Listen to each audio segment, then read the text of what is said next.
Hello there, boxing fans around the world. Thank you for joining me once again here on Talkin Fight for another episode of Boxing News Today.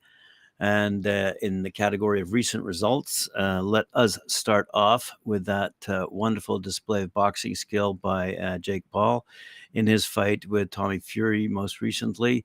As we all know, according to the British press, Tommy Fury's victory in Saudi Arabia was an impressive display of determination. He was able to outclass one of the biggest names in influencer boxing and took another huge step forward in his young career. While we may not have seen the last of Paul in the ring, it is clear that Fury has established himself as a force to be reckoned with. Now, all you English fans listening to this might be wondering what the Americans are saying. So let me take a look for you. Charles Brunn, as you know, one of my favorite writers on BoxingNews24.com, has this to say. Deontay Wilder says the referee cost Jake Paul the victory on Sunday night by immediately taking a point away within giving 3 warnings for a punch, without giving 3 warnings for a punch behind the head of Tommy Fury in the 5th round in their 8-round fight over in Saudi Arabia. If you count all the fouls that Tommy Fury did in the fight, Jake easily should have won the fight, perhaps even by disqualification. What was particularly odd about the penalization by the referee is that he not only failed to warn Jake, but it wasn't even a rabbit punch. He was in one of the countless clinches that Tommy Fury had initiated and was getting hit on the side and the back of the head. Jake Paul was literally fighting 2 people inside the ring all night: the clincher, spoiler, fouler, Tommy Fury, and the referee, who failed to penalize him enough to get him to stop with the extracurricular stuff he was doing. When Jake responded with a punch to the side of Tommy's head, the referee docked him a point. The thing is, it wasn't even a rabbit punch. In the previous round, in the 4th, Tommy threw a clear rabbit shot that he loaded up on, and with everything he had, the referee failed to react. It wasn't just that time. Tommy was throwing rabbit punches, holding and hitting, clinching the entire fight excessively. With all the clinching, rabbit punching, holding and hitting Tommy was doing, Jake should have won the fight going away. I mean, it was a clinic, says Charles Brunn, that Tommy put on with all the rough house tactics, and sadly, he failed to penalize. The writer lost count of the number of times that Tommy fouled, and he arguably should have been penalized 6 or 7 times with all the roughhouse tactics.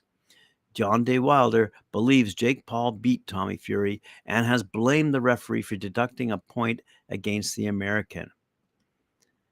Wilder said, "I think Jake got that one. It was an immature point. The referee is supposed to give him at least 3 warnings. He gave him no warnings. Get out of here. I think Jake Paul should have won with the knockdown. He sealed it. He got that point taken away. I think Jake Paul needed that knockdown, and when he did, it evened it out.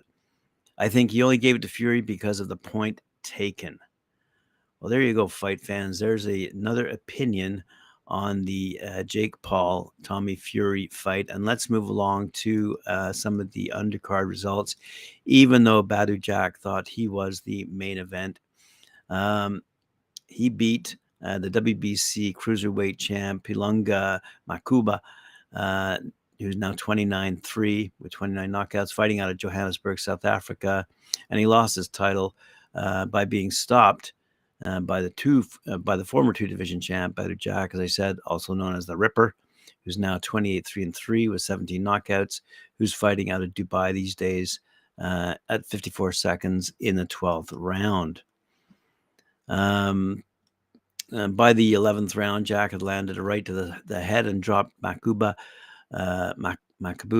for an 8-round count from the referee Lyson. In the 12th and final round, Jack rocked Makabu with an overhand right, driving him to the ropes, and followed with a flurry of punches, forcing the referee to call a halt to the fight. In other undercard news, lightweight Badr Samrin out of Amman, Jordan, fought Viorel Simeon out of Romania and won at 1 minute 26 seconds of the first round of the scheduled 8-round fight by quote-unquote battering Simeon with a flurry of punches, forcing referee Daniel Vandevelde to call a halt to the fight.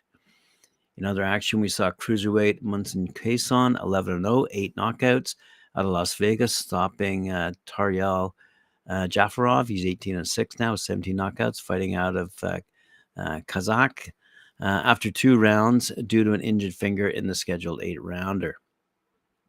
However, in the first round, Quaison knocked Jafarov down for an 8 count from referee Daniel Vandevelde. And in the welterweight division, Zayed Ziso Amayut, who's now 2-0 of Saudi Arabia and LA, I might add, beat Ronald Martinez of Quito, Ecuador in 4 rounds. In the first round, Martinez dropped Amayut for an 8 count. And Almayut would rally in the next 3 rounds to take a 38-37 decision on all cards. Elsewhere on that card, we saw super lightweight Adam Sala, who's 1-0-1 now with 1 knockout out of East Meadows, New York. He stopped Stuart Evil Hero Kellogg, who's now 0-1 out of LA, California, ending in the first round of a scheduled 4-rounder due to an injured right arm. Also refereeing was same guy, Daniel Vandevelde. So lots of action over in Saudi Arabia, and finally an end to the ongoing conversations between Tommy Fury and Jake Paul that we've become accustomed to this past week and have reported on dutifully, mainly for the entertainment value, I might add. But in other recent news, let's flip over to the ladies and see how Heather Hardy did. She, as you know, lost not only her father, who was also her trainer recently, but lost her most 2 recent fights against Amanda Serrano and Jessica Camara. So she was looking for a bit of a comeback, and she was fighting a pretty tough customer in Taynna Cardoso, who's out of Brazil. And it was a tough 8-round majority decision, but Heather Hardy won it on scores of 78-74, 77-75 for Heather the Heat Hardy, with the third judge having the fight all even at 76-76. So now Hardy is 24-2, and Cardoso falls to 5-2. As you might know, Hardy is a hugely popular fighter who's been in with the best and who ruled as WBO featherweight champ from October 2018 to September the following year, as I said, when she lost that decision to Amanda Serrano in a unification fight. She says she wants one more world title chance at either 126, 130, or 135 pounds. The fight Hardy seems most keen on getting is a return fight with Serrano, who will, as we know, rematch Katie Taylor in Ireland later this year.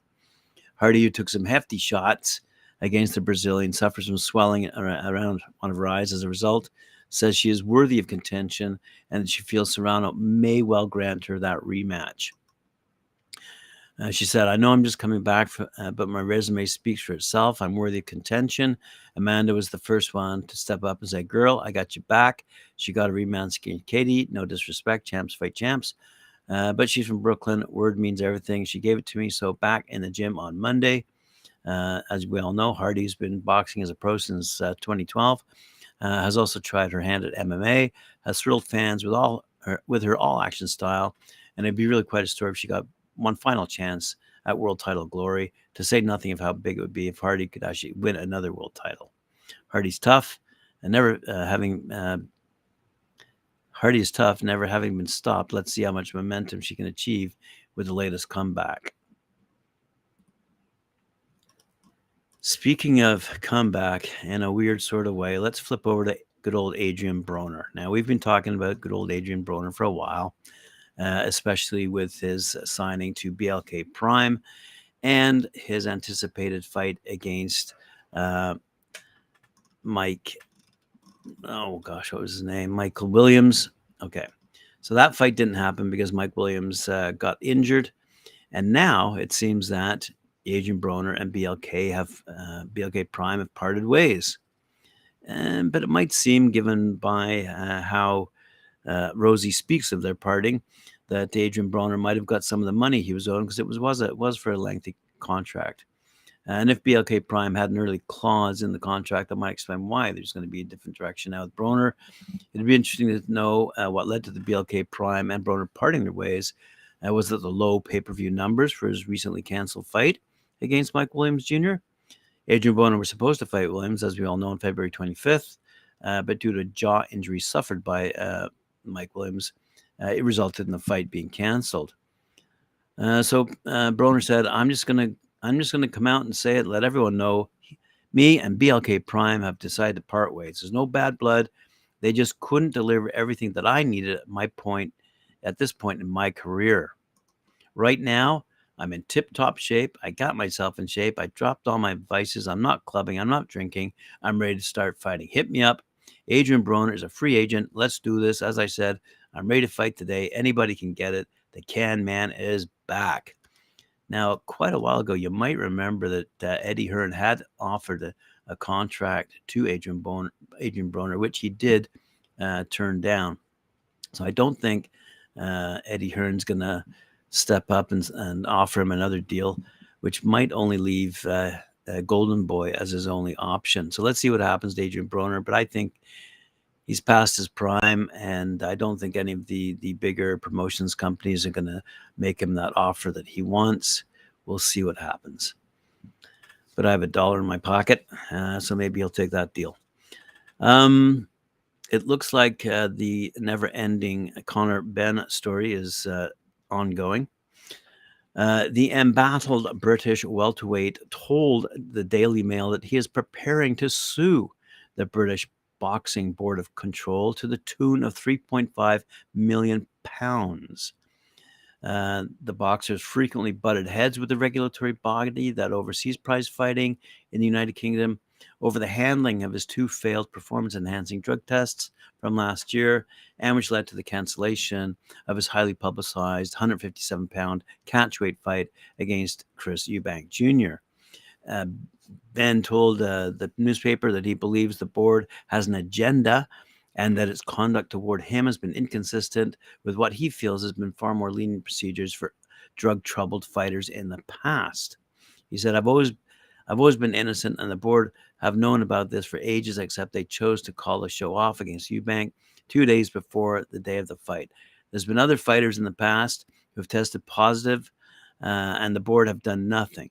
They've still allowed the fight to happen. It's just baffling to me, Ben continued. I don't know if there's an agenda there or if they're out for me because my dad ripped up his British boxing license on television. According to the Daily Mail, Ben's threat to sue the board comes out of the reported £7 million purse he was to share with Eubank and subsequently missed out on once their fight was canceled last October. The board, in conjunction with United Kingdom Anti-Doping, is currently investigating Ben. Then their findings could determine whether or not Ben faces a ban in his country. News of Ben's plans to ramp up his legal muscle comes as the World Boxing Council closed its own months-long investigation into Ben's failed drug tests for banned substances, including clomiphene, a fertility drug that boosts testosterone levels in men. The WBC put out a statement last week that it found reasonable Ben's explanation that a highly elevated consumption of eggs led to his testing for clomiphene in 2 separate instances, and it therefore could not conclude that Ben, quote, engaged in intentional or knowing ingestion of clomiphene. As a result, Ben will be reinstated into the sanctioning body's welterweight rankings. The conclusions of the WBC, however, go against a major tenet of the World Anti-Doping Agency, which governs the BBBOC, which is that a drug violation occurs regardless of the athlete's intentions, negligent or otherwise. The purview of the WBC investigation is limited to determining Ben's place in their own ranking system. The far more significant BBBOC UCAD investigation, on the other hand, will see whether or not Ben can legitimately box in his homeland. Nevertheless, on social media, Ben and his supporters treated the WBC's results as a victory tantamount to clearing his name. A seemingly re-inspired Benn lashed out at former opponents Chris Algieri and Chris van der Heijden, and also picked a fight with Errol Spence on Twitter. In an Instagram post, Benn posted a selfie of himself flicking off his critics. The BBBOC immediately issued a statement after the WBC released its verdict, insisting that their own investigation would not be affected by the sanctioning body's findings. The BBBOC, moreover, pointed out once again that it has not been privy to the same body of evidence that Benn's lawyers had submitted to the WBC. Finally, a little bit more positive news, shall we say, in the world of boxing. Criztec Bazaldua signs a promotional deal with Matchroom. Bazaldua has signed a promotional deal with Eddie Hearn and Matchroom. He's an amateur sensation, and he's set to make his professional debut on March 4th at the Paula de Portavilla Arena in Mexico. It's going to be shown exclusively on DAZN over 4 rounds at lightweight against Jose Bustamante, who's 1-0. Bazaldua brings a glittering CV into the paid ranks, and the rangy southpaw exits the amateur code as the number 1 ranked fighter at 139 pounds in 2022, a 6-time national champ, and the 2022 WBC US Amateur Champion. The 18-year-old has a stellar team behind him now, with Hearn and Matchroom joining world-renowned trainer Manny Robles, who is looking to make El Flaco the first world champion he's trained from the amateurs, and manager Richard Moore, who guides the career of Somali Olympian and unbeaten super bantamweight Ramla Ali. Said Bazaldua, "I'm humbled and privileged to sign a professional contract with a leading promotional company in Matchroom. It's become the home for incredible Mexican talent here and across the U.S., with the likes of Canelo Alvarez, Jesse Rodriguez, Juan Francisco Estrada, Julio Cesar Martinez, and Mauricio Lara on the roster. I hope I can entertain La Raza and Latin fans equally over these next few years and win over their hearts." All right, boxing fans, thank you very much for joining me once again here on Talkin Fight. I appreciate it very much. Remember to like, share, subscribe, hit that notification bell, and we'll see you later on at 4 p.m. when I join Cedric Ben and Mike Gore for their show, Knuckle Up. Thank you.